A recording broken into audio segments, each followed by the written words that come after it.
Hello friends, chapter 6 से example number 6 करेंगे। In figure 6.22 A B parallel to C D and C D parallel to E F. ये book के अंदर figure दे रखी है। इसमें ए बी और सी डी ये पैरेलल लाइंस हैं और सी डी ई एफ के पैरेलल है। Also E A perpendicular to A B. E A जो है ये ए बी के ऊपर परपेंडिकुलर है, यानी यहाँ पे ये 90 डिग्री का एंगल है। If angle B E F is equal to 55 degree, B E F ये एंगल 55 डिग्री का है। Find the values of X Y and Z. इसमें आपको एक्स एंगल की वैल्यू, वाई की वैल्यू और ये जो जेड एंगल है इसकी वैल्यू फाइंड करनी है। अब सबसे पहले हम यहाँ ये देखते हैं कि हम सबसे आसानी से कौन सा एंगल पहले निकाल सकते हैं।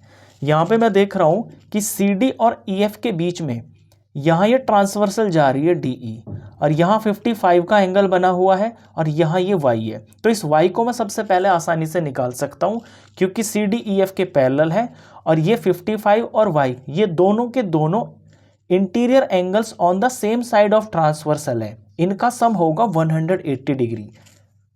तो यहाँ से हम सॉल्यूशन की शुरुआत करते हैं कि y प्लस में 55 डिग्री इनका सम 180 डिग्री हो जाएगा। रीज़न यहाँ पे हम ज़रूर लिखेंगे क्योंकि interior angles on the same side of transversal ED. तो y की वैल्यू आ जाएगी 180 degree minus 55 degree,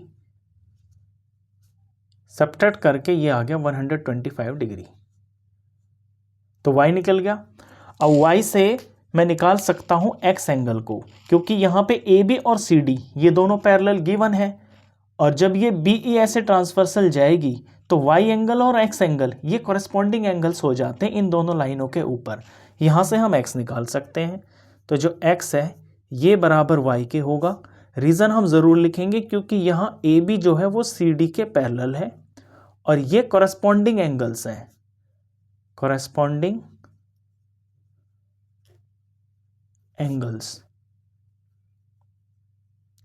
angles major में बराबर होते हैं। देयरफॉर x की वैल्यू y के बराबर और y हम ऊपर निकाल चुके हैं, ये है 125 डिग्री का। अब एक एंगल रह गया यहाँ पे एंगल z फाइंड करने के लिए हम AB और EF लाइन का यूज करेंगे। यहाँ AB CD के पैरेलल है, ये तो हमें दे रखा है, और CD EF के पैरेलल है, ये भी दे रखा है। अब इन दो रिजल्ट से ना हम AB और EF को पैरेलल दिखा सकते हैं, क्योंकि जब कोई एक लाइन दो लाइनों के पैरेलल होती हैं तो वो आपस में भी पैरेलल होती है। मतलब जैसे AB और CD पैरेलल है, CD और EF पैरेलल है, तो AB और EF ये दोनों की दोनों CD के पैरेलल है ना, तो AB और EF खुद भी पैरेलल होंगी। पहले हमें इतना रिजल्ट लिखना पड़ेगा।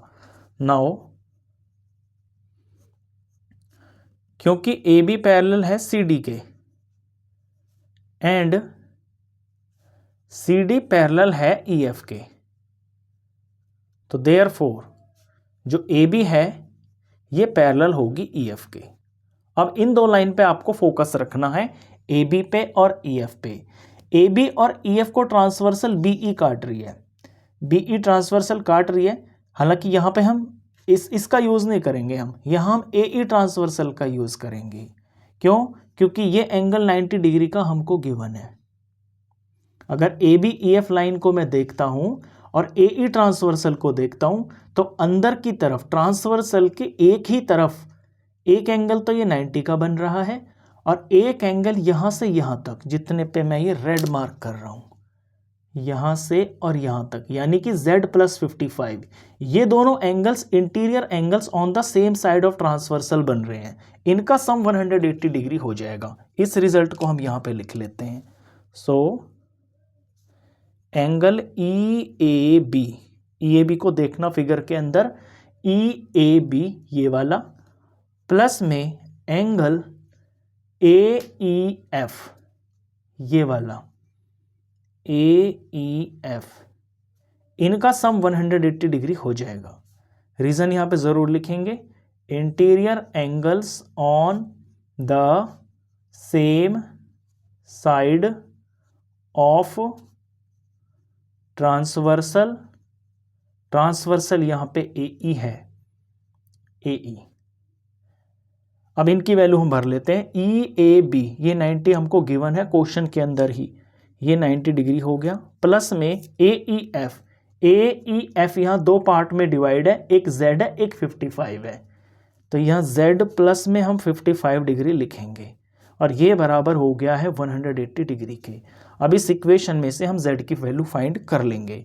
Z अकेला रख लिया, 90 और 55 का यहाँ सम कर लिया तो ये नंबर 145 डिग्री आ गया, ये बराबर 180 डिग्री के है। Z की वैल्यू नेक्स्ट स्टेप में आ जाएगी, 180 में से माइनस हो जाएगा ये 45, 145 इधर जाके, तो Z की वैल्यू आ गई है 35 डिग्री। ये इसका आंसर। क्वेश्चन खत्म।